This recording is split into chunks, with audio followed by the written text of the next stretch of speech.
Hello listeners, welcome back to our podcast, Gea Home.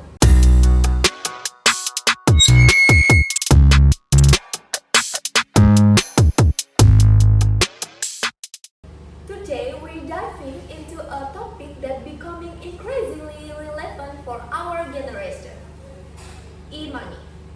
It's changing the way we handle our finance and making transactions easier than ever. I am your host, Gianni, and joining me our four amazing panelists, Eka, Arum, Dea, and Ode. We will explore how e-money is shaping our spending habits, the benefits and pitfalls, and what the future might hold. Let's jump right in. To start us off, Eka, could you give us an overview how e-money works and what makes it so different from traditional cash? Of course, e-money or electronic money essentially refers to the digital form of currency that you can use through various platforms like mobile wallets, bank apps, or online payment systems. Unlike traditional cash, you don't need to physically exchange it. Instead, you can transfer or spend it electronically, whether you are paying for a coffee at your favorite cafe or shopping online. The main difference lies in the convenience and speed transactions. E-money allows for quick, contactless payment, which is a hard advantage in today's digital age. Thanks for that explanation. Now, Arun, what are some specific ways that high school students are using e-money in their daily life? Okay, great question. E-money has integrated itself into many aspects of our daily routines. For instance, we as a student use it for buying lunch at the canteen if the canteen accept a digital payments. So when we didn't bring our physical money, we can just use a digital payments. It will be more easier to use it. And also, we can use this digital payment for like buying some streaming service like movies or maybe music.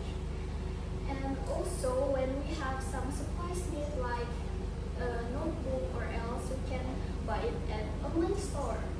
And the most popular use is when we hang out with our friends, maybe we can use digital payments for split bills with our friends. So it's way more easier and way more practical when we use it. It's all about making the transaction way smoother and faster, which fits well with our on-the-go lifestyle, isn't it? Absolutely. E-money does make things more convenient.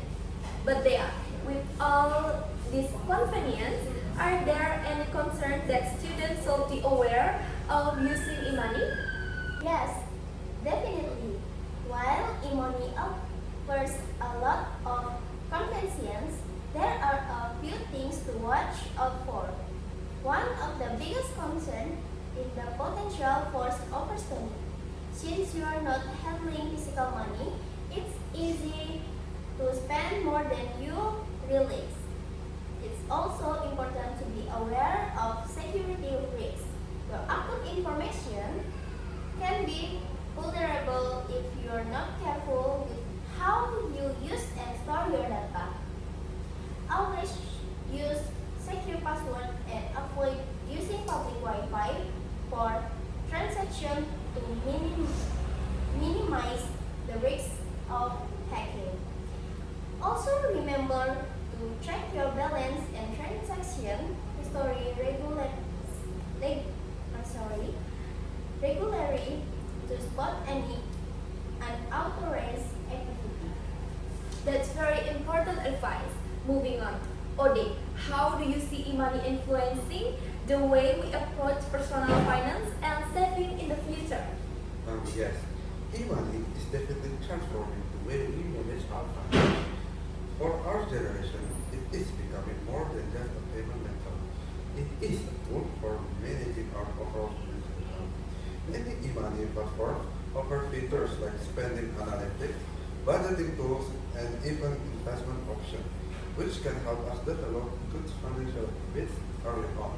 In the future, I think we'll see even more integration between e-money and personal finance management, making it easier for us to save, invest, and make informed financial decisions. That's a fascinating outlook on how e-money could evolve. Now, as we wrap up, I'd like to get some final thoughts from each of you. What tips would you give to fellow students who are just starting to use e-money? Eka, let's begin with you. Okay, my tip will be to use money responsibly. It's easy to get carried away with the convenience it offers. So make sure to keep track of your spending and set a budget for yourself. I agree. Also, look out for apps that offer rewards, cashback, or discount.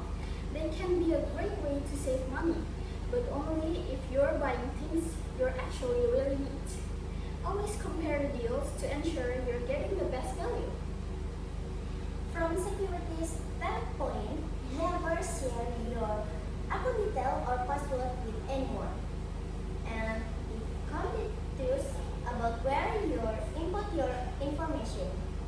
Secure your account with two-factor authentication whenever possible.